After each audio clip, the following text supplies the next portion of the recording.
Back on the Young Turks.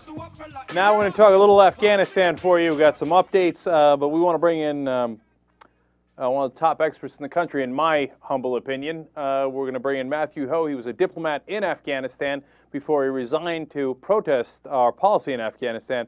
Matt, welcome back to the Young Turks. Hey, thank you for having me on. No problem. All right, so Matt, I just told the audience about Admiral Mullen's speech to the nation's top military officers and how our top priority is to make sure that terrorists don't get nuclear weapons. It leaves me with the same impression that I had after Obama's speech, that his speech wasn't really about Afghanistan, that it was about Pakistan. One, did you have a similar impression or not? Let's start there. Yeah, you know, one of the things I was disappointed with the president's speech was it wasn't as focused as it probably should have been on what our troops are going to be doing in Afghanistan and how does that benefit or provide security to the United States. But I agree with you in the context with Admiral Mullen's talk the other day about the nuclear weapons issue, is that what does that have to do with us putting more combat troops into Afghanistan?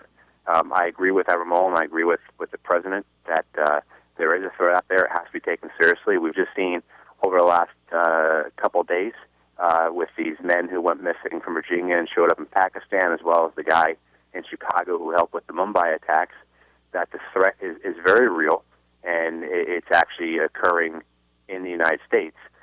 But it all begs the question of what does it have to do with us putting more combat troops into Afghanistan? Well, you know, that's, of course, where I was going to go with it. I mean, it looks like they think, for whatever reason, building up troops in Afghanistan is going to, I guess, pressure Pakistan.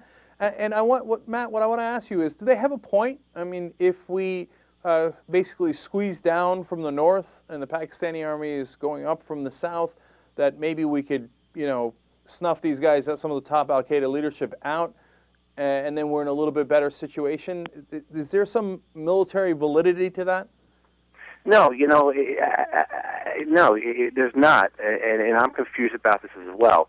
Where the bulk of our combat troops are going, the bulk of this 30,000 troops are into Helmand and Kandahar provinces in the south of Afghanistan, and that borders on Baluchistan, which is the southwest of Pakistan. Where we think Bin Laden is in North Waziristan, which borders on Ghazni and Paktika provinces, where I don't think we're going to put many more troops. So I don't understand the rationale behind adding more troops to, just like you said, to squeeze al-Qaeda, because our troops aren't going to those areas where that squeeze is going to happen. So I'm confused about this and frankly disappointed that we're going with this approach. Some geopolitical strategists say, hey, you know what, maybe this is a wink and a nod towards Pakistan saying, hey, you better watch yourself, we got 100,000 troops on the ground here. But I'm a little confused by that too, because I mean, are we really, and maybe we are, and I'm asking you genuinely, are we really implicitly threatening Pakistan with those troops? I mean, we would never cross the border, would we? No. I think that's the one thing we've been saying about in our policies in terms of with Pakistan is not the introduction of American forces into Pakistan other than our drones. We haven't done really any cross-border raids with our special operations forces. We're more than capable to do, and they would probably have good effect for us.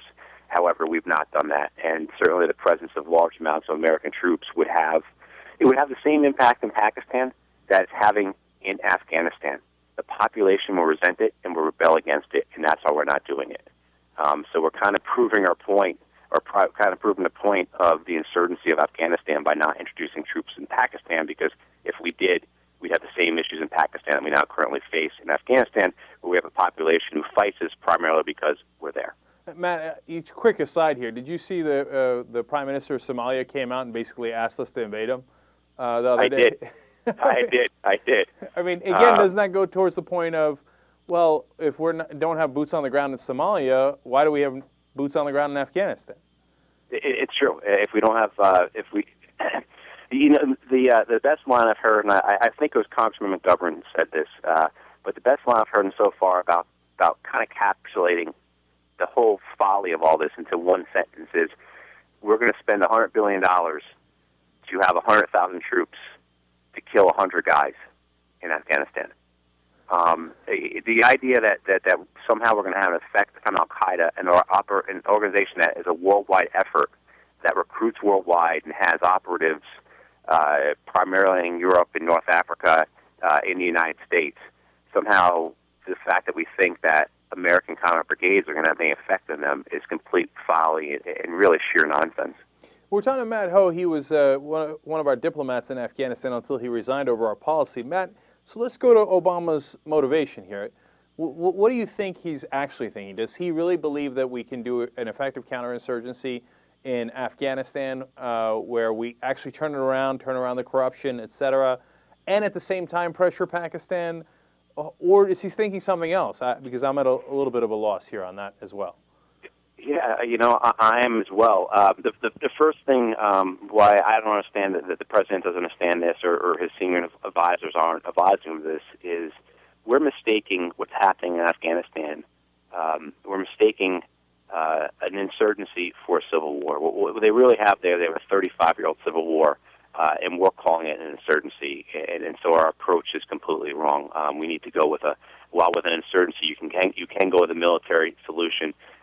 With a civil war, you need to go with a political solution, and we're obviously not doing that. However, as far as the president's motivations I'm not really sure. At times like this, I fall back on the old adage, on a dictum that ultimately your foreign policy is a reflection of your domestic politics.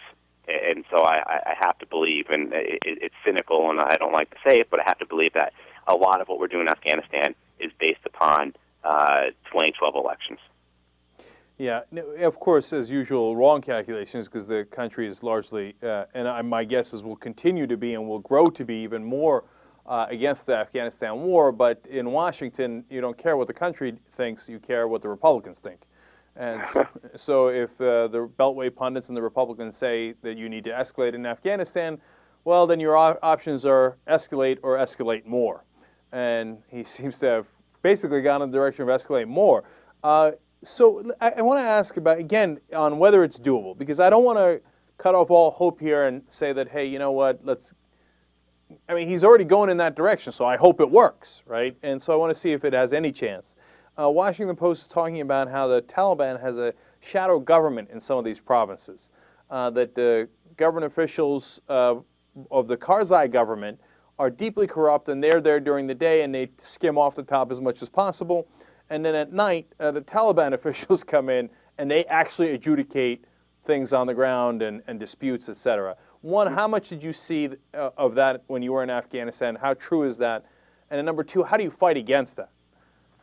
Sure. I disagree with the term shadow government, because that term implies that there is an actual, real government casting a shadow.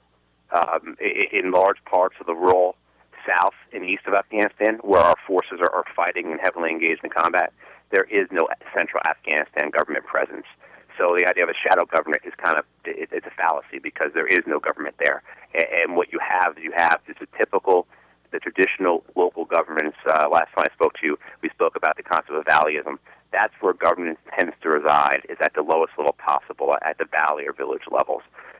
What you have, and if you take this idea that you're in the midst of a civil war in Afghanistan, that really is an urban northern part of the country versus the rural south and east of the country, and that oversimplifies it. But just for the audience, that's a quick way to look at it. The idea then is that the central government only represents the northern and urban parts of the country. So what you have in the rural parts of the south and the east, you do have Afghan government officials who are there, but they're outsiders. They're not locals. They're what we would call carpetbaggers.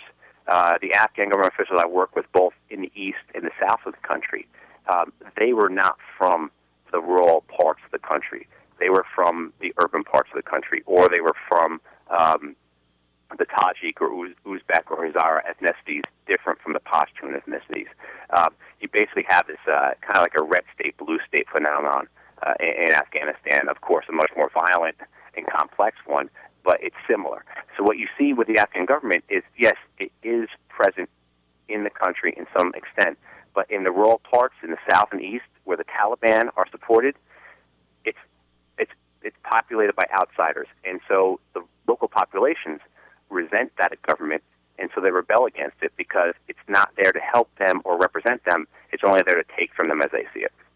But the Taliban has these enormous downsides, obviously, and so Oh yeah. So people aren't ecstatic about the Taliban rule either. They just find it more efficient and more there, as you point out, as opposed to the Afghan government, which isn't really there. But can we use the downsides of the Taliban to actually have an effective strategy going forward? No, I don't think so. I think what we have is, and the problem is, we use this term Taliban, we overuse it, and we apply it to not just Mullah Omar and the remnants of the regime that we kicked out of power in 2001 that are present in Quetta, Pakistan, but we also apply that to everyone in the rural parts of the south and east of the country who are fighting us. So local villagers who are fighting us only because we're foreigners and we are present in their village, we call them the Taliban as well. And so it's really not a very comfortable a term to use, or an appropriate term to use. What we need to do, my view, and I know this is shared by others as well, is that we need to find a political solution. And what you have is, in 2001, it was a civil war. Everyone clearly understands that. Matt, we're really short on time. So, okay. But what we need to find a political solution, which involves a power-sharing agreement that brings in all sides or all elements of Afghanistan so that certain parts of the country are not left out of power as they currently are. All right. We'll talk more about that next time. Matt Ho, thanks for joining us. We appreciate it. Hey, thank you. Hey, thank you very much. Young Turks. Who should be heard and who should be